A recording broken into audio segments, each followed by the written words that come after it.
সারা দুনিয়াতে বিপ্লব সাধনের প্রধান সময় হলো যৌবনকাল। শেখ হাসিনার মতো ফ্যাসিস্ট সরকারকে বাংলাদেশ থেকে লেখাইয়া বাইর করার পেছনে সবচেয়ে বড় অবদান যুবকদের। সমস্ত জালিমদের মাথা নিচু করে দিয়ে তাদেরকে পরাস্ত করার সবচেয়ে বড় পাওয়ার যুবকরা। সুতরাং পুরা 15 বছরে দেশের গতিবিধি ভিন্ন দিকে পরিচালিত হচ্ছিল। আমরা রাতে শুইলে ঘুমাতে কষ্ট হতো, দেশের কি হবে, ভবিষ্যৎ প্রজন্মের কি হবে, দেশের ইঞ্চি জমিনের কি হবে। আমরা চিন্তা করতাম ভারত আমাদের উপরে যেইভাবে চড়াও হচ্ছে আমাদের ভাগ্য কি হবে। আল্লাহ তাআলার মেহেরবানি সমস্ত চিন্তা উড়িয়ে দিয়ে আগস্টের 5 তারিখে যুবকদের তত্ত্বাবধানে বাংলাদেশ ঘুরে দাঁড়াতে শক্তি অর্জন করেছে। 5 আগস্টের পরে আমরা দুটো শক্তি পেয়েছি, বলেন কয়টা? দুইটা। এক, বাংলাদেশের জমিনে নতুন কোন ফ্যাসিস্টের জন্ম হতে দেওয়া হবে না। যেই কোন নামে নতুন কোন জালিম বাংলাদেশে আসবে তাদেরকে প্রতিহত করা হবে। নতুন কোন জালিম যে কোনো নামে, মনে করেন হেফাজতে ইসলাম নতুন নামে আসলো, মনে করেন জামাত ইসলামী, মনে করেন ইসলামী আন্দোলন, মনে করেন বিএনপি, মনে করেন অন্য কেউ আওয়ামী লীগের আকৃতি আসবে, আমরা টুটি ছিঁড়ে ফেলাবো। এটা আমাদের যুবকদের এবারের অর্জন, কথা বলেন ঠিক কিনা? এটা মুগ্ধদের মুখে গুলি গ্রহণের মাধ্যমে, এটা আবু সাঈদের মুখে গুলি গ্রহণের মাধ্যমে বাংলাদেশের যুবকরা নতুন প্রত্যয় অর্জন করেছে। এই দেশে কোন জালিম আবার মাথা উঁচু করতে পারবে না। দ্বিতীয় নম্বর, আমাদের দ্বিতীয় নম্বর শক্তি অর্জন হয়েছে কি, ভারতের চোখে চোখ রেখে আমরা আমাদের স্বাধীনতার পক্ষে কথা বলবো। কারো তোয়াজ, কারো গোলামি, কারো সালাম দেওয়ার টাইম নেই, কথা বলেন। বলেন তো এই বিশাল অর্জনের পিছনে অবদান কার? যুবকদের। যুবকদের, নির্দলীয় যুবক, সবাই বলেন নির্দলীয় যুবক। কোন দলীয় সাইনবোর্ডে বাংলাদেশ স্বাধীন হয়নি। বিএনপি খালেদা জিয়ার বাড়ির সামনে বালু ট্রাক সরাইতে পারে নাই, এত বড় আওয়ামী লীগ সরকার কেমনে সরায়? খালেদা জিয়ার বাড়ির সামনে বালু ট্রাক সরাইতে পারে নাই, এত বড় সরকার কিভাবে সরায়? খোদার কসম, বিএনপি করে নাই। এটা নিরপেক্ষ নির্দলীয় ছাত্র জনতা এবং দেশের প্রতিটি দেশ প্রেমিক জনগণ করেছে। সুতরাং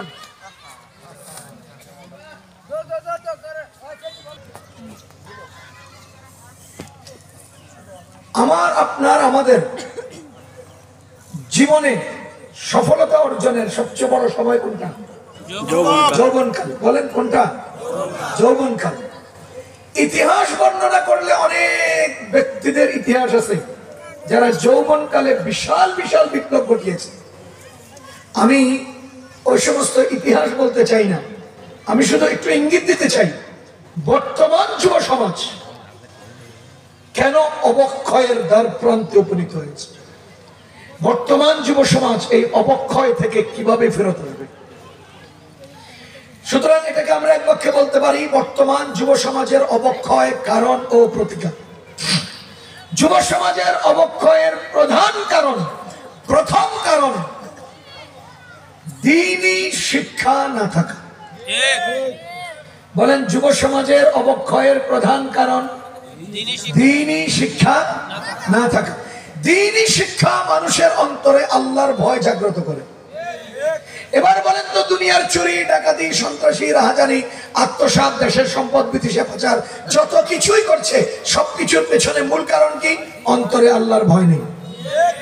যদি অন্তরে আল্লাহর ভয় জন্ম নিত তাহলে করোনা কালে সরকারের দেওয়া সোয়াবিন তেল নিজের খাটের নিচে ঢুকতো না। কি বলেন? আরেকজনের গাছের ফল না বলে নিয়ে যেতাম না। যদি আল্লাহর ভয় অন্তরে না থাকে তাহলেই দুনিয়ার সবকিছু করা যায়। এজন্য দ্বীনি শিক্ষা মানুষের অন্তরে কি তৈরি করে? আল্লাহর ভয় জাগ্রত করে, আল্লাহর ভয় তৈরি করে। সুতরাং এক নাম্বার কারণ হলো দ্বীনি শিক্ষা না থাকা। দ্বীনি শিক্ষা মানুষকে বিনয়ী করে। বলেন দ্বীনি শিক্ষা মানুষকে কি করে? বিনয়ী করে। জগতের অনিষ্ট বন্ধ হবে মানুষ বিনয়ী হলে, জগতের অস্থিরতা কমে যাবে মানুষ আল্লাহকে ভয় করলে। সুতরাং বিনয় আজকের যারা এই যে গত 15 বছরে দেখেন নাই চেয়ারম্যান সাহেবের বোর্ড অফিসের দারোয়ানের শালার বন্ধুর পাওয়ারে আমরা অস্থির হয়ে যেতাম। কি এত পাওয়ার? কার পাওয়ারটা? কার? চেয়ারম্যানের, দারোয়ানের, শালার বন্ধুর। হুরি বাবা, এত দূরের পাওয়ারে আমরা রাস্তায় চলতে পারতাম না। এটার নাম অহংকার। এটার নাম কি? অহংকার। আর ইসলাম, আল্লাহর দ্বীন, দ্বীনি শিক্ষা মানুষকে বিনয়ী বানায়। কারণ বিনয়ী হওয়ার পেছনে আল্লাহ যত বেশি পরিমাণে নির্দেশনা দিয়েছেন, আর কোন বিষয়ে এত বেশি পরিমাণে নির্দেশনা দেন। দেখেন, ওয়াইবাদুর রহমানিল্লাযীনা ইয়ামশুনা আলাল আরদি হাওনা। আল্লাহর বিশেষ বান্দাদের পরিচয় বলতে গিয়ে আল্লাহ বলেন যে আল্লাহর বিশেষ বান্দা কারা? যারা দুনিয়াতে বিনয়ী হয়ে চলে, যারা দুনিয়াতে বিনয়ী হয়ে চলে। আবার আরেক আয়াতে আল্লাহ বলেন ওই বিনয় আল্লাহর বিশেষ বান্দাদের আরেক গুণ, ওয়াইদা মাররু বিল-লাগবি মাররু কিরামা। যখন কোনো অসুন্দর, অস্থিতিশীল এবং অশালীন কোনো পরিবেশ অতিক্রম করে, তখন তারা তাদের সম্মান নিয়ে ওখান থেকে ওভারটেক করে চলে যায়। জড়ায় না, অশ্লীলতার মধ্যে জড়ায় না, অন্যায়তে জড়ায় না, বিতর্কে জড়ায় না, মানুষের সাথে মারামারিতে জড়ায় না। এরা হলেন আল্লাহর বিশেষ বান্দা। রাসূল করিম সাল্লাল্লাহু আলাইহি ওয়াসাল্লাম বলেন, মান তাওয়াদা লিল্লাহি রাফাআহু আল্লাহ। যে আল্লাহর জন্য বিনয়ী হয়, আল্লাহ তাকে অনেক বেশি মর্যাদাশীল করে। এবার বলেন তো, বর্তমান যুব সমাজের অবক্ষয়ের প্রথম এবং প্রধান কারণ কি? দ্বীনি শিক্ষা না থাকা। বলেন না সবাই? সুতরাং আমি বলবো, জগৎকে সোজা করার জন্য লাঠির প্রয়োজন নাই। লাঠি দিয়ে কাউকে সোজা করা যায় না। আল্লাহর ভয় আমাদের যুবকদের অন্তরে তৈরি করে দেন, তো দেখবেন দুনিয়ায় অটো সব বন্ধ হয়ে যাবে, সব বন্ধ হয়ে যাবে। দীর্ঘ 100 বছর থেকে আমরা দাওয়াত ও তাবলীগের কাজ করে আসছি, করছি না? বিশ্ব ইস্তেমার মাঠে 50 লাখ মানুষের জন্য 50 জন পুলিশের দরকার হয়নি। ডানে ডানে চলো, জিকিরে ফিকিরে চলো, ডানে ডানে চলো, জিকিরে ফিকিরে চলো, এই কথার উপর দিয়ে আমরা চলছি। কেন? সবার মধ্যে দ্বীনই বুঝছি। আর এখন তাবলীগের মধ্যে বিভেদ তৈরি হয়েছে। তাবলীগের লোক এরা মানুষ হত্যা করছে, মানুষকে মারছে, মানুষকে পঙ্গু করে দিচ্ছে। কি কারণ? কি কারণ?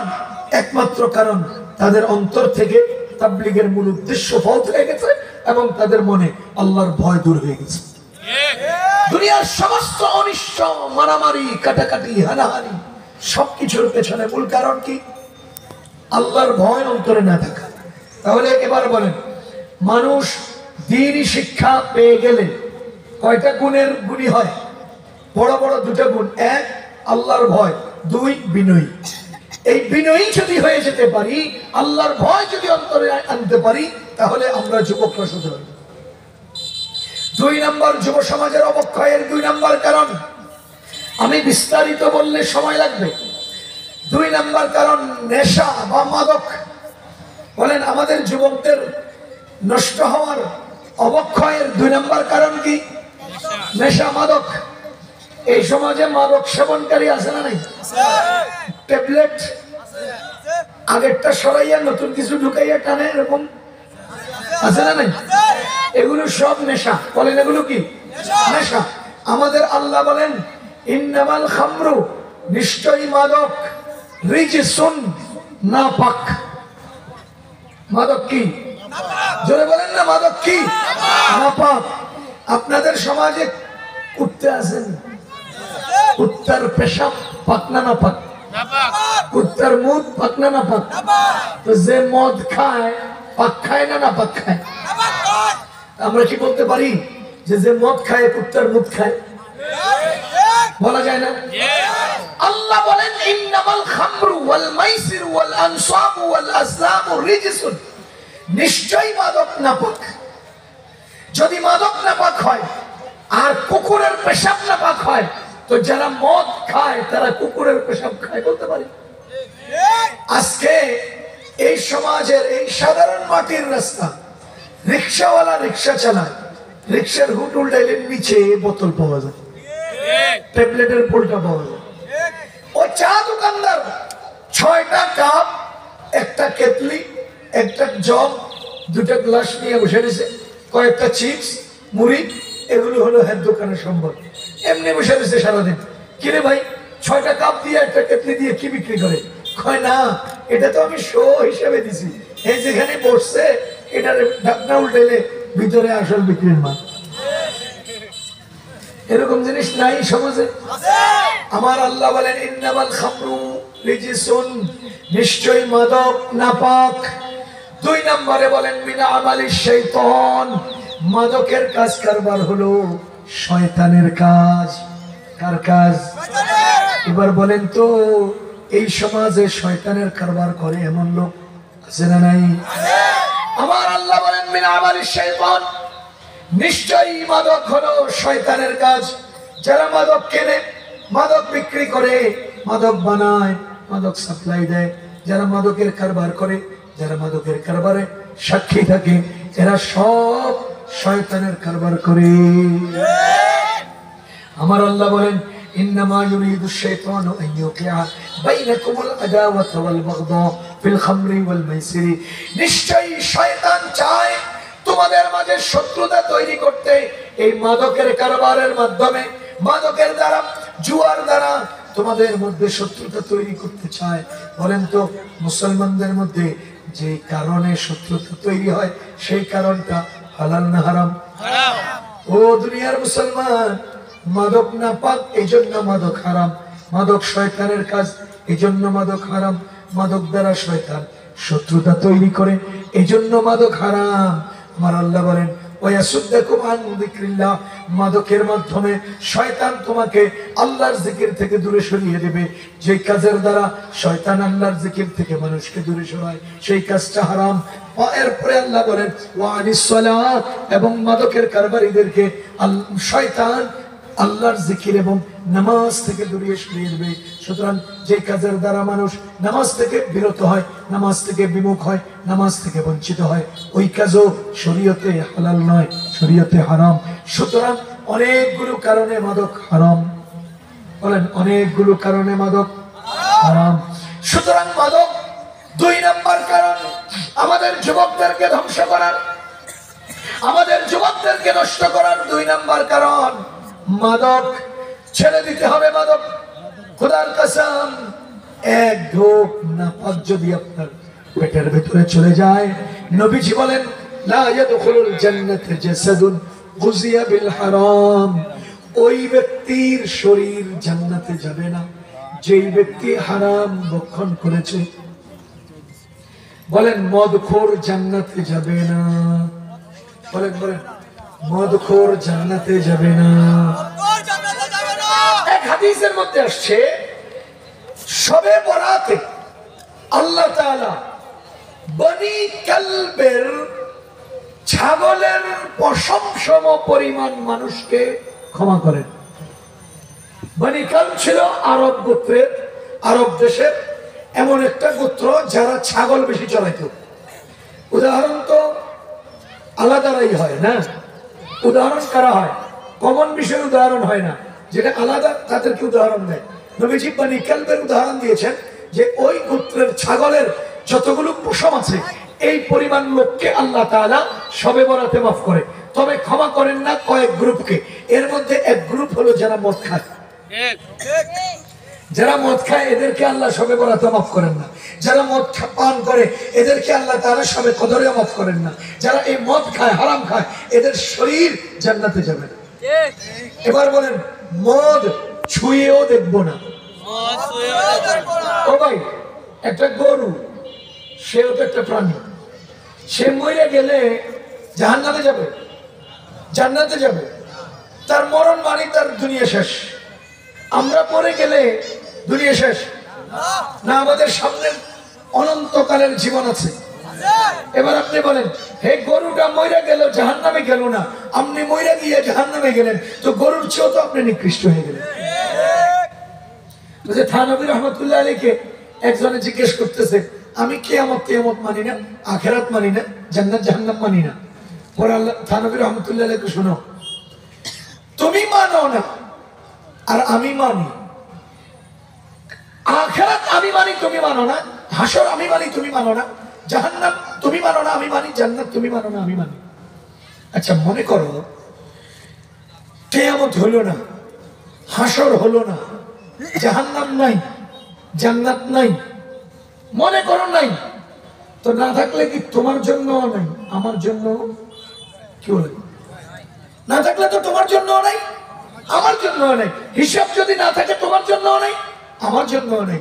এখন তোমারটা যদি সত্য হয় নাই নাই, তো আমিও বেঁচে গেলাম, তুমিও বেঁচে গেলাম। আর যদি আমার বিশ্বাসটা সত্য হয় তখন কি বুঝেন নাই?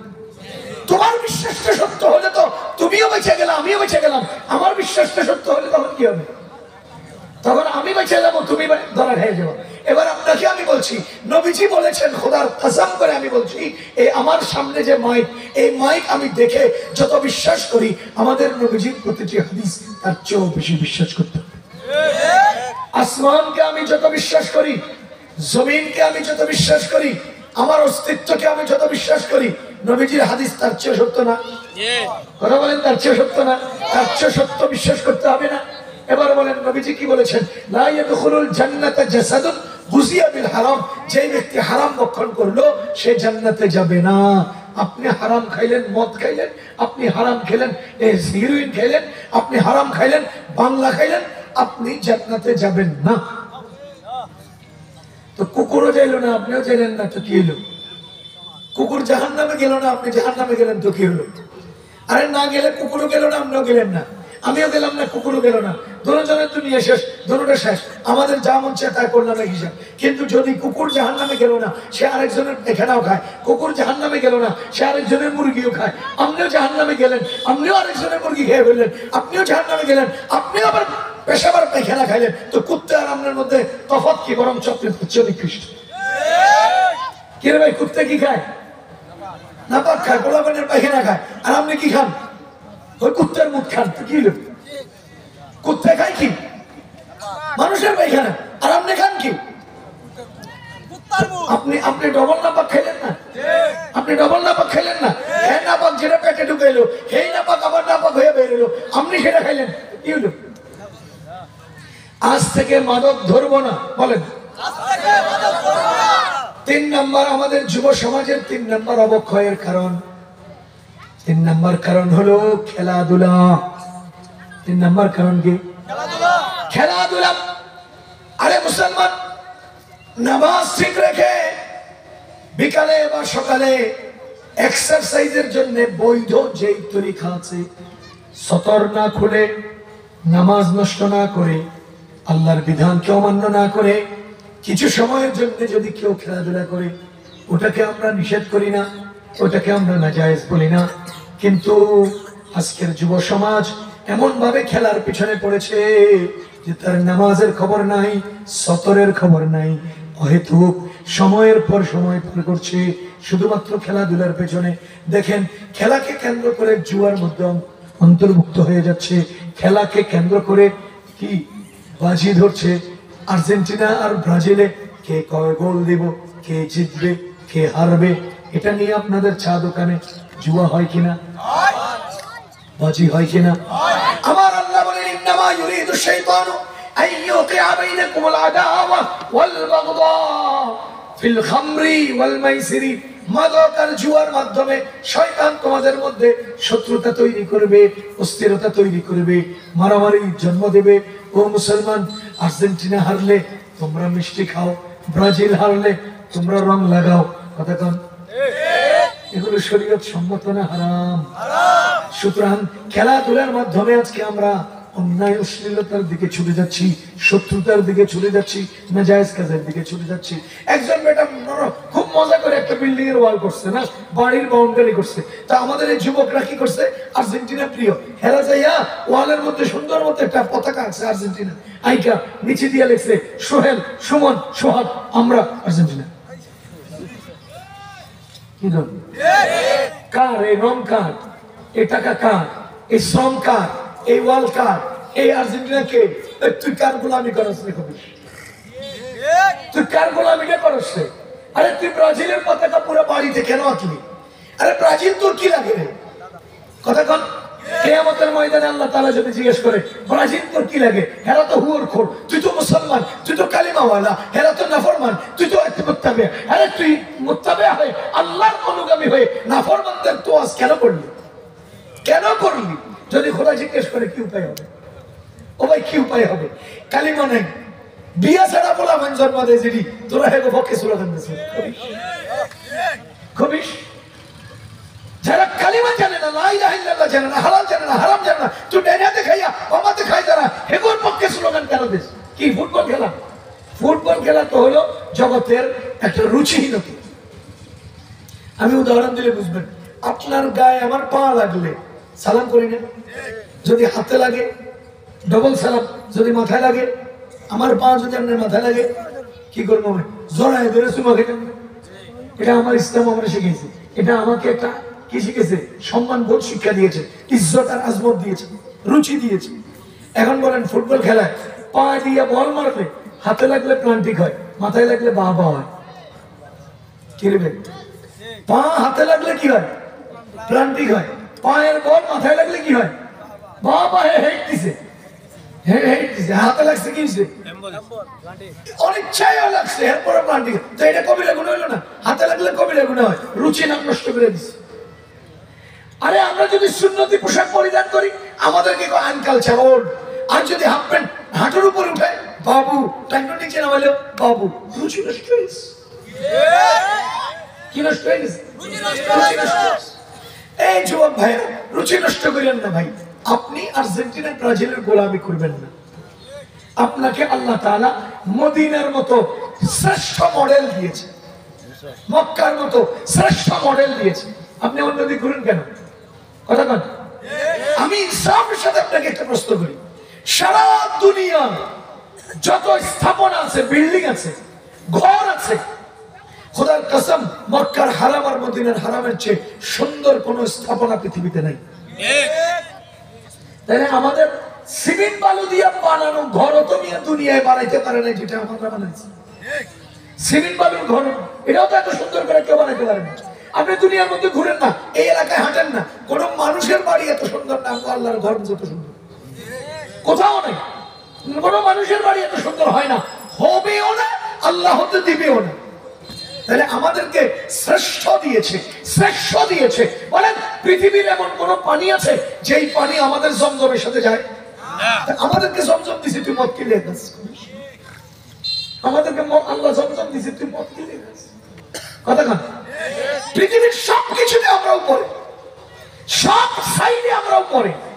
আমাদের এত উন্নত মডেল থাকতে, এত উন্নত মক্কা আর মদিনা থাকতে, তুমি আর্জেন্টিনা ব্রাজিলের দিকে কেন ফিরবে? আমাদের যুবকরা খেলাধুলার মধ্যে আছে না নাই? দেখেন, কেউ যদি ময়দানে খেলতে না পারে তো মোবাইলে খেলে, পাবজি খেলে, ফ্রি ফায়ার খেলে। এগুলো হলো সফটওয়্যার ইনস্টল করে খেলে। আবার কিছু খেলা আছে অনলাইন গেমিং। যুবকদেরকে জিজ্ঞেস করেন, অনলাইন গেমিং এটা অনলাইনের ভিতরে ভিতরে খেলে, এটা সফটওয়্যার না। গুগলে গিয়া অথবা অন্য কোনো লিঙ্কে গিয়ে ঢুকে পরে 4 জন প্লেয়ার, একজন হলো আব্দুল্লাহ, আব্দুল্লাহ বাংলাদেশ থেকে, আর ওই যে পিঙ্কি সিঙ্কি ভৃঙ্কি চায়না থেকে, আরেক জায়গা থেকে, আরেক ছেলে থেকে, বিভিন্ন রাষ্ট্র থেকে নিছে। এর মধ্যে আবার মজার বিষয় কি জানেন? ও আব্দুল্লাহ থাকে পুরুষ আর বাকি 3জন রাখছে মহিলা, বানায় হেরা। এরপরে অনলাইন গেমিং শুরু করছে, খেলা শুরু করছে। এখন পার্ট একটা শেষ হইলে সেকেন্ড পার্টে যাওয়ার জন্য কয়েকটা লোক, প্রথমত সে যে মেয়েদেরকে রাখছে তার সাথে সঙ্গী হিসেবে, এগুলো সব উলঙ্গ, নগ্ন, নিকৃষ্ট। আর এ বসে বসে মোবাইলে খেলতেছে, লাফাইতেছে আর নিজের দিমাগ নষ্ট করতেছে, আখলাক নষ্ট করতেছে, চরিত্র ধ্বংস করতেছে। কথা বুঝতেছেন? আরেকটা পয়েন্ট কি, ওই যে সেকেন্ড পার্টে যখন যাবে, অনলাইন গেমিং ফার্স্ট পার্ট থেকে সেকেন্ড পার্টে যাবে, তো ওখানে তালা মারা, gate on open, gate on করতে হবে, খুলতে হবে। কিভাবে খুলবে? তখন একটা সিস্টেম হলো, ওখানে একটা হনুমান বসায় রাখছে। সে যাইয়া হনুমানকে সে তার হয়ে যে প্লেয়ার খেলতেছে, সে গিয়ে হনুমানকে এমনি করে মাথা কুর্নিশ করতে হবে। কুর্নিশ করলে এরপরে দরজাটা খুলবে। তার অর্থ কি? আন্তরিক ভাবে মোবাইলের ডিসপ্লেতে সে হনুমানকে পূজা করলো। আফসোস, আমাদের এই যুবকরা, আমাদের ইয়াং সোসাইটি খেলাধুলার মধ্য দিয়ে তার আখলাক নষ্ট করছে, চরিত্র নষ্ট করছে, মা বাবার পয়সা নষ্ট করছে, সময় নষ্ট করছে, ইবাদত নষ্ট করছে, আর নিজের ঈমান নষ্ট করছে। কথা বুঝতেছেন না আপনারা? ও মুসলমান আল্লাহর বান্দাগণ, 4 নাম্বার কয়টা বললাম? 3টা। যুব সমাজের অবক্ষয়ের 4 নাম্বার কারণ বলবো। 4 নাম্বার কারণ হলো প্রেম, ভালোবাসা, অবৈধ সম্পর্ক। আসেনি? হ্যাঁ, একজনের কয়টা? কয় আমার কোনো গার্লফ্রেন্ড নাই। তুই তো বেটা পুরুষই না। এমন সিস্টেম সমাজ বানিয়ে ফেলছে, গার্লফ্রেন্ড নাই মানে পুরুষ না। ও বয়ফ্রেন্ডরা, তোমাদেরকে বলছি, ও মাইকের আওয়াজ শুনে গার্লফ্রেন্ডরা, তোমাদেরকে বলছি, ইসলাম জন্মগত পরিচ্ছন্নতার মর্যাদা দান করেছে। আল্লাহ জন্মগত পরিচ্ছন্নতা দান করেছে। কথা বুঝেন? আল্লাহ জন্মগত ভাবে কি দান করেছেন? পরিচ্ছন্নতা দান করেছেন। সূরা নূর সবাই পড়বেন। হযরত আয়েশা রাদিয়াল্লাহু তাআলা না বলতেন যে তোমরা তোমাদের মেয়েদেরকে সূরা নূর শিখাও, সূরা নূর পড়াও, সূরা নূরের অনুবাদ শিখাও, তেলাওয়াত শিখাও, অনুবাদ শিখাও। কেন? এর মধ্যে একজন মহিলার জীবন পরিচালনার দীর্ঘ আলোচনা রয়েছে। সূরা নূরে আল্লাহ তাআলা বলেন, ওয়ালাউলা ফাদলুল্লাহি আলাইকুম ওয়া রাহমাতুহু মা যাকা মিনকুম মিন আহাদিন আবাদা। যদি আল্লাহর দয়া আর মায়া তোমাদের সাথে না থাকতো তবে তোমরা পরিচ্ছন্ন জীবন পাইতা না। ওয়ালাকিন্নাল্লাহ ইউযাক্কি মান ইয়াশা। আল্লাহ যাকে চান তাকেই পরিচ্ছন্নতা দান করেন। ও যুবক ভাইরা, পরিচ্ছন্ন জীবন আল্লাহর দেওয়া বিশেষ নিয়ামত। কথা বলেন, বিশেষ কি নিয়ামত?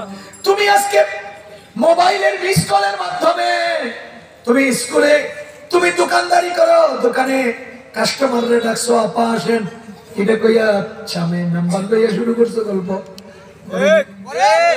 আপা আসেন, কোন দোকানদার ভাইয়া আসেন কয় না, খালি আপার ভাই। কি আজীব!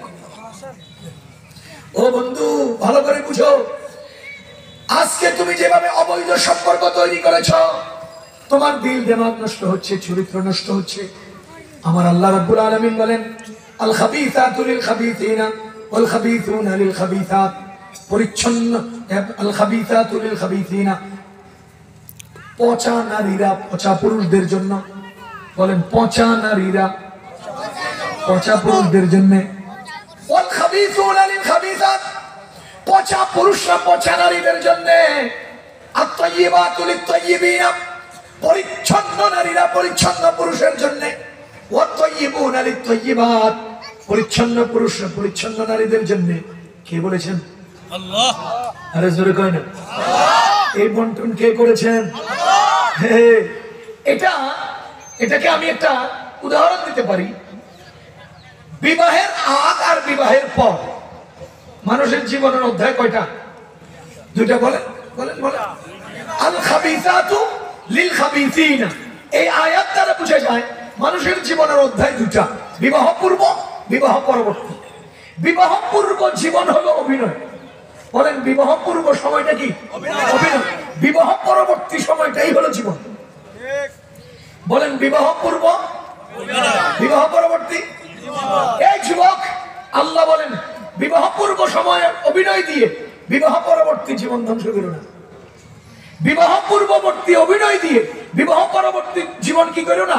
ধ্বংস করো না। কারণ তুমি বিবাহ পূর্বে পচা হইলে তোমার জন্য বিবাহ পূর্ববর্তী পচা মহিলা একটা আসবে। তুমি বিবাহ পূর্ব পরিচ্ছন্ন হলে তোমার বিবাহ পূর্ববর্তী পরিচ্ছন্ন একজন তোমার বিবাহ পরবর্তী জীবনে আসবে।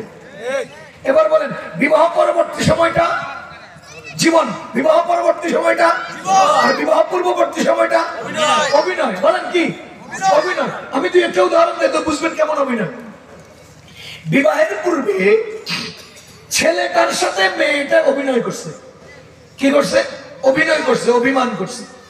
মেয়ে রাগ করছে, তো বলে কি করে? হাঁটু গেড়ে মাটিতে বসে হাত জোর করে ভাবছেন, কানও ধরে মাঝে মধ্যে। এই বেটিটারে বিয়ে করার পর ঘরে বসে কয় আমার এক গ্লাস পানি দাও, তো পানি আনতে 1 মিনিট দেরি হয়েছে। হ্যাঁ, হাতা বলতে আগে রেডি, বুঝো নেই? এই বেটির কাছেও মাপ চাইছে। হ্যাঁ, অনেক গ্লাস পানি আনতে দেরি হয়েছে দেখে হাতা বলতে আগে রেডি হয়, দেরি করলি কেন?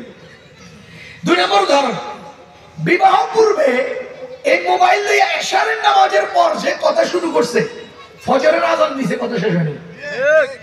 আর বিবাহের পরে আপনি অফিসে গেছেন, দোকানে গেছেন, বাজারে গেছেন, পুকুর পাড়ে বসে রয়েছেন, দোস্তদের সাথে আড্ডা দিচ্ছেন, বাসা থেকে আপনার বউ ফোন দিছে, ওই বেটি যার লগে 3 ঘন্টা 6 ঘন্টা কথা বলছেন, ফোন দিছেন, একবার দিছেন আর কেটে দিছেন, আবার দিছেন আর কেটে দিছেন, আবার দিছে কেটে দিছেন, চতুর্থবার ধরছে, ধরে আপনি কন হক হক কি লাগবে, আলু বাগুন কাঁচামরিচ ধন্যবাদ, আচ্ছা ঠিক আছে লয়ে যাবেন। সারাদিনের কথা 3 মিনিটে শেষ। বিয়ের আগে সারা রাত কথা কইছে, কথা শেষ হয় না। কথা কন, বিয়ের আগে সারা রাত কথা কইছে, কথা শেষ হয় না। হয় তুমি কই সাধন করে চাঁদ দেখতেছি নি, কথা দেখতেছি, আমিও তো দেখতেছি। ও আমরা তো দুজন তাহলে কাছাকাছি আছি, চাঁদ দেখে এই জন্য দুজন কাছাকাছি, অথচ 600 কিলোমিটার দূরে। তুমি কি গাছের নিচে কহ, গাছ কি গাছ? আম গাছ, পাতা আসেনি হোক, লড়েনি হোক, তোমার আব্বু কি রাখছে? আলু, গাছে আলু না পুরান আলু, নতুন আলু না পুরান আলু, এই দিক কি কথা? এসব না করলে আপনার সময় পার হবে কি দিয়ে? এই জন্য বিবাহের আগেরটা কি? অভিনয়। বলেন বিবাহের আগেরটা কি? এবার মেয়েদের অভিনয় নেন। মেয়েদের জন্য আপনি যদি গার্লফ্রেন্ডের জন্য লাল শাড়ি একটা আনেন, লাল শাড়ি, হ্যাঁ দেখলে খুব ওয়াও, তুমি কেমনে জানো আমি যে লাল পছন্দ করি? আবার এই যদি বিয়ের পরে যদি না কইয়া লাল শাড়ি আনেন, ওই হল নির্ভুত, আমি লাল পছন্দ করে খুশি, তুমি মিষ্টি কালার পছন্দ করি। তাহলে বলেন বিয়ের আগেরটা কি? বিয়ের পরে? যুবক, বিয়ের আগের অভিনয় দিয়ে বিয়ের পরের জীবন নষ্ট করবে না, কথা বুঝেন? এটা বুঝার জন্য একটা উদাহরণ নেন, অনেকগুলো উদাহরণ দিয়ে লম্বা কথা বলতে সময় লাগবে, নামাজের সময় কাছে যাচ্ছি। আমার আরো একটা পয়েন্ট রয়ে গেছে, বিবাহ পূর্ববর্তী সময়টা অভিনয়, বিবাহ পরবর্তী সময়টা জীবন। পূর্ববর্তী অভিনয় দিয়ে জীবন ধ্বংস করবা না, এটা হলো আমার ওয়াজ। কেমন জীবন ধ্বংস হয়? উদাহরণ, এই এলাকায় একজন বুড়া মানুষ, চোখে কম দেখে, উনি খেজুরের গুড় বিক্রি করবে অথবা আখের গুড় বিক্রি করবে, বড় বড় চাক। এখন উনি বিক্রি করার জন্য পাল্লা আছে কিন্তু বাটখারা নাই, ওই যে শিল নেই। তা আপনার এলাকায় এক মুদি দোকানদারের কাছে গিয়ে বলতেছে, ভাই আমার 1 পোয়া করে 4টে টুকরা বানায় দাও, একদম মাপে মাপে 1 পোয়া করে। তো আমি কেউ 1 পোয়া নিতে চাইলে 1টা দিয়ে মাপ দেবো, কেউ যদি আধা কেজি নিতে চাই 2টা দিয়ে মাপ দেবো, কেউ যদি 1 কেজি নিতে চাই তো 4টা দিয়ে মাপ দেবো। এভাবে মাইপো আমি বিক্রি করবো, এই 4টা আমার 1 পোয়া করে বানায় দাও, ঠিক আছে? তো 1 পোয়া করে বানায় দিচ্ছে, সে সেখানে বিক্রি করতেছে। তা আপনাদের কি এলাকা? ভাদেরা এলাকার এক যুবক গিয়ে কয়, কাকা আমার 1 কেজি গুড় দেন। তো কাকা যখন ওই যে শিলের পাল্লাটাই সাইডে রাখছে না, আর এদিক দিয়ে নিতেছে না, 1 কেজি উঠাবে, তখন পোলা চিন্তা করলো, হ্যাঁ হ্যাঁ চাচা তো কম দেখে, চাচা তো খবর নাই, পিছন দিয়ে গিয়া এই পাল্লা থেকে 1 টুকরা লই আসতে পকেটে ঢুকে দিচ্ছে। পরে কাকা এমনি করে দেখে কিছু কয় না, লই আসা এই পাল্লায় কমলে তো এই পাল্লায়ও কমবে। এখানে কয় কেজি? 3 পোয়া আছে। কত দূর? তো তোমার এনে উঠবো কত দূর? ওরা বুঝেন না। হ্যাঁ তো চালাক, চাচার এই পাল্লা থেকে 1 টুকরা মেরে দিছি, লাভবান হয়ে যাচ্ছি। আরে চাচা দেখেও কিছু কয় না, নিয়ে যাও এই পাল্লায় কমলে এই পাল্লা কম। খোদার কসম, বিয়েটা হলো জীবনের একটা পাল্লা। আগের অভিনয়তে জীবন নষ্ট করবা, ওই পরের অভিনয়তে জীবন নষ্ট হবে, নষ্টটাই মিলবে। আরেকটা উদাহরণ দিতে বুঝবেন, এক যুবকে চিন্তা করলো যে আমি একটা পরিচ্ছন্ন মেয়ে বিয়ে করবো, অপরিচ্ছন্ন মেয়ে বিয়ে করবো না, একেবারে সাফ সুতরা একদম ভালো। তো মা বাবা ঠিক করছে 1 এলাকার মেয়ে। তো ও কি করলো, ওই মেয়েটার নাম্বার কালেকশন করলো। মনে করেন 1 মাস পরে বিয়ের ডেট হয়েছে, হ্যাঁ নাম্বার কালেকশন করে কুটুর কুটুর পিটির পিটির শুরু করছে, গল্প শুরু করছে। মাথা শুয়ে কয়, সুখ শুয়ে কয়, তোমারও তো আমি বিয়ে করবোই, আমার একটু আসো না, আমরা একটু একাত্র হই, ওই করিমগঞ্জ বাজারে একটু দেখা করি। তো ঠিক আছে চলো। তো 2 জন একাত্র হয়েছে, গল্প করছে, যা মন চায় তা করছে। পরে বেটা পোলায় মাথা খাইছে, কনহি এই মহিলা পরিচ্ছন্ন না, যদি পরিচ্ছন্ন হইতো তাহলে বিয়ের আগে আমার সময় দিত না। বুঝতেছেন? এই মহিলা কি সময় দিছে না তুমি সময় নিছো? তাহলে নিজের অন্যায়টা মহিলার উপরে চাপাই দিয়া, এখন না এটা পরিচ্ছন্ন হলে আমার টাইম দিত না, যেহেতু টাইম দিছে সেহেতু আমি যা চাইছি তা না, বিয়ে করবো না। এরকম সে 6টার লোকে করছে এরকম। কটার সাথে? 6টা মেয়ের সময় নষ্ট করছে, জীবন নষ্ট করছে, চরিত্র নষ্ট করছে। এরপরে চিন্তা করলো না আমি পরিচ্ছন্ন ছাড়া বিয়ে করব না। দেখা গেল আরেক এলাকার একটা মেয়েকে বিয়ে ঠিক করলো। এবার সে নাম্বার কালেকশন করে তার সাথেও পিড়ির করা শুরু করলো। বিভিন্ন ভাবে তাকে পটানোর চেষ্টা করলো। ওই মহিলা বলে না না, যা হবে সব বিয়ের পরে হবে, বিয়ের আগে কিছুই হবে না, মানি না, তোমাকে বিয়ের আগে দেখাও করবো না, সময়ও দেব না। শেষ পর্যন্ত যতই মেয়েটা তাকে সময় দিতে অস্বীকার করে, ততই সে মনে মনে তৃপ্তির ঢেকুর দেয়। এতদিন পরে বুঝি পাইছি রে, এতদিন পরে বুঝি পাইছি রে। তারা বিয়ে শাদী হয়ে গেল, মাসর রাত্রে দুইজন একাত্র হলো। এবার মেয়েকে জিজ্ঞেস করে, ও আমার জান, ও আমার জানু, তোমারে আমি একটু সময় চাইলাম, তুমি দিলা না কেন? না না, কোন যে কোনো এক বিশেষ কারণে আমি সময় দেই নাই। আরে বলো না কি কারণ? কয় না বলবো না। যতই সে না কয় ততই ছেলের অন্তরের মধ্যে জানার আগ্রহ আর কৌতূহল তৈরি হয়। শেষ পর্যন্ত হাতে ধরে কয়, তুমি আর আমি, আমি আর তুমি, তোমার কথা আমি জানবো, আমার কথা তুমি জানবা। হ্যাঁ, আমরা একজনের কাছে একজনের কথা শেয়ার করবো, অসুবিধা কি? তুমি আর আমি তো, আমি আর তুমি তো একই তো কথা।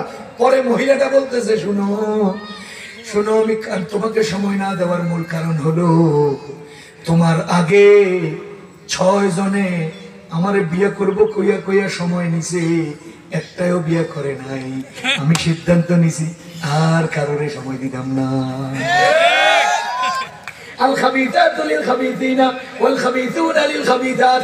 পচাটা পচার জন্য, পচাটা পচার জন্য, কোন পচা নারী, পচা পুরুষের জন্য, পচা পুরুষরা পচা নারীদের জন্য। ও যুবকরা, গার্লফ্রেন্ডরা, বয়ফ্রেন্ডরা, শুনো, জীবনের আগে সময়টাকে যদি নষ্ট করো, খোদার কসম পরবর্তী জীবন পুরোটাই পচাদেরকে নিয়ে চলতে হবে। বুঝতেছেন কি আপনারা? বুঝতেছেন? এবার বুখারী শরীফের একটা হাদিস শুনে, এই হাদিসটা শুনেও যদি আপনাদের দিলের মধ্যে আঘাত করে, 10 জনের নাম 10টা দিয়ে সেভ করে রেখেছে। কারণ নাম লিঙ্কি, পিঙ্কি, ডেইজি, বেবি, হুহু, টুটু, কত কিছু আমার যুবকরা আবার ইয়ে আছে, চালাকও আছে। কয় না না, ফরিদার নাম রাখছে ফরিদ। ফরিদের নাম কি লিখছে? ফরিদ। কারণ যদি আরেকজনে ফরিদা দেখে টান দিয়ে কেবল কাল্লা কথা বলছে, ফরিদা দেখলে তো বেটি বেটি লাগে, এর লেগে ফরিদ লিখছে। ও যুবক, বুঝেননি? হায় হায় যুবক, শুনেন বুখারী শরীফের হাদিস। 3 জন লোক বনী ইসরাইলের পাহাড়ের পাদদেশ অতিক্রম করে কোথাও যাচ্ছিলেন। হঠাৎ তুফান, বৃষ্টি, ঠাডা, এগুলো থেকে বাঁচার জন্য তারা গুহার ভিতরে আশ্রয় নিয়েছে। হঠাৎ করে উপর থেকে তুফানের বাতাসে একটা পাথর এসে তাদের গুহার মুখে পড়ে গেছে। ওই 3 জন লোক বাঁচার কোনো উপায় ছিল না, বিপদগ্রস্ত, মরে যাবে, মৃত্যু সুনিশ্চিত, ধুকে ধুকে মরা ছাড়া তাদের জীবনের শেষ কোনো আর কোনো উপায় ছিল না। পরে তারা 3 জনে পরামর্শ করলো, চলো আমরা আল্লাহর কাছে জীবনের 3টা কর্মকে উপস্থাপন করে দোয়া করি। তো একজনে, আমার বলার যে উদ্দেশ্য মূল ওটাই আমি বলছি, কারণ বিস্তারিত বললে সময় লাগবে। একজন বলতেছে, আল্লাহ আমি আমার চাচাতো বোনকে ভালোবাসতাম। কেমন ভালোবাসা? 14 ফেব্রুয়ারি মার্কা ভালোবাসতাম। আল্লাহ, আমার চাচাতো বোনের প্রতি আমার একটা আসক্তি ছিল। আমি সবসময় ওরে কইতাম, আমার একটা মনের তামান্না তুই পুরে করে দে, আমি তোর লগে একটু সময় কাটাতে চাই। আল্লাহ, আমার বোন সবসময় আমাকে ডিনাই করছে, সবসময় আমাকে উপেক্ষা করছে। একবার হলো কি, আমাদের এলাকার দুর্ভিক্ষ হলো, খাবার দাবারের অভাবে আমার চাচাতো বোন আমার কাছে আসছে সহযোগিতার জন্য। আমি বলছি, ও সুযোগ তো পেয়ে লাইছি, তোমারে আমি যে চাইছিলাম আমার সাথে একান্ত হওয়ার জন্য, কিছু মনের চাহিদা পূরণের জন্য, ওইটা যদি দাও তাহলে আমি তোমার হেল্প করব। আমার বোন তার ইজ্জত বিক্রি করে হেল্প নিল, আমি তাকে সহযোগিতা করলাম। এরপরে তার সাথে যে চুক্তি অনুপাতে আমরা দরজা লাগালাম, জানালা লাগালাম, রুমে গেলাম, বোন নিচে, আমি উপরে, তার দিকে উদ্যত হচ্ছি। এমন টাইমে আমার বোন বলছে, ভাইয়া আল্লাহকে ভয় করো, আর আল্লাহ আমাকে যে সিলটা দিয়েছে এটা তুমি ধ্বংস করে দিও না, তুমি আমার মোহরটাকে নষ্ট করে দিও না। ও আল্লাহ, আমার বোন আল্লাহকে ভয় করো আর আমার সিলটা নষ্ট করো না বলার সাথে সাথে আমি ওখান থেকে বের হয়ে দরজা খুলে চলে আসছি। মালিক, যদি আমার বোনের ইজ্জত বাঁচানোটা আপনার কাছে ভালো লাগে আমাদেরকে উদ্ধার করেন। নবীজি বলেন, লোকটা দোয়া করতে দেরি, গুহার মুখ থেকে পাথর সরতে দেরি নেই। ও ভাই, আজকে পটাইয়া পটাইয়া কতজনের ইজ্জত নষ্ট করছো, ও কতজনের ধ্বংস করছো। খোদার কসম, বনি ইসরাইল বিপদে পড়া আরেকজনের ইজ্জত বাঁচানোর কারণে মুক্ত হয়। তুমি আরেকজনের ইজ্জত রক্ষা করো, দেখবা বিপদেই পড়বা না, কারণ তুমি উম্মতে মুহাম্মদ। এজন্য ভাই আমরা এই সমস্ত গার্লফ্রেন্ড বয়ফ্রেন্ডের খেলা খেলি বাদ দেই, এই সমস্ত তামাশা বাদ দেই, নিজের জীবনটাকে পরিচ্ছন্ন রাখি। কারণ আমার আজকের পরিচ্ছন্নতাই আগামী জীবনের পরিচ্ছন্নতার উপরে, আগামী জীবনের পরিচ্ছন্নতা আজকের পরিচ্ছন্নতার উপর নির্ভর করে। 5 নম্বর আমাদের যুবকদেরকে নষ্ট করতেছে, 5 নম্বর মোবাইল ফোন। কি মোবাইল ফোন? মোবাইলের মধ্যে গেমিং আছে, তারপরে ফেসবুক আছে, ইউটিউব আছে, এরপরে ভিভো লাইভ আছে, বিগো লাইভ আছে, ইমো লাইভ আছে, আরো কত রঙের লাইভ প্রোগ্রাম আছে, বিভিন্ন ভাবে চ্যাটিং করা যায়। এর মধ্যে আবার গুগল মামুর পচা নষ্ট লিংক আছে। আবার এটা নিয়ন্ত্রণ করে কারা?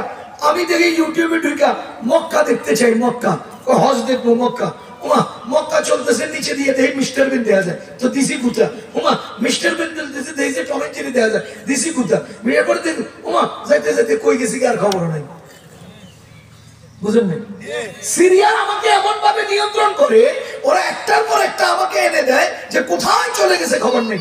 এই যে যুবকরা মনে করেন কোরআন তেলাওয়াত করে, কোরআন তেলাওয়াত করে, তো হঠাৎ করে মোবাইলের মধ্যে টুস করে একটা নোটিফিকেশন আসছে, কিসের? ফেসবুকের। কয় কি আছে একটু দেখে এমনি করে যে ঢুকছে না, ঢুকছে ঢুকছে ঢুকছে ঢুকছে, চলতেছে চলতেছে, আধা ঘন্টা নাই মোবাইলের ভিতরে হয়ে গেছে কোরআন শরীফের মধ্যে আঙ্গুল দিয়া। বুঝেন নাই? এই দেখেন, এই মুরব্বিগণকে জিজ্ঞেস করেন, একটা সময় সুন্নত পড়ে ফরজের মাঝখানে কোরআন তেলাওয়াত করতো, সুন্নত পড়ে ফরজের মাঝখানে 3 মিনিট আছে তাসবিহটা নিয়ে ইল্লাল্লাহর জিকির করতো। আর এখনকার যুবকেরা সুন্নত পড়ছে, ফরজের আগে 2 মিনিট আছে, মোবাইলটা লয়ে নিছে। এখন আর কোরআন শরীফও নেই, তাসবিহ নেই, এখন মোবাইলে ফেসবুকে পোস্ট করছি না। এই যে ঘুমানোর সময় ফেসবুকে পোস্ট করছে, ঘুম থেকে উঠা চোখ আমরা ভালো করে খোলে না, এর মধ্যে লইয়া আমার কমেন্টস কে কি করছে একটু দেখি। ঘুমের থেকে উঠতে প্রথম কমেন্টস দেখে লাইক করা হয়েছে, দেখে শেয়ার করা হয়েছে, এটা দেখে কথা কন। আফসোস, এই মোবাইলে আমাদেরকে খেয়ে ফেলেছে। এই জন্য এটাকেও নিয়ন্ত্রণ করতে হবে। আমি যুব সমাজকে বলছি, ভাইও আমাদের 5টা কারণ বলছি। 1 নম্বর দ্বীনি শিক্ষা না থাকা, 2 নম্বর নেশা, 3 নম্বর খেলাধুলা, 4 নম্বর অবৈধ প্রেম সম্পর্ক, 5 নম্বর মোবাইল ফোন। এই 5টা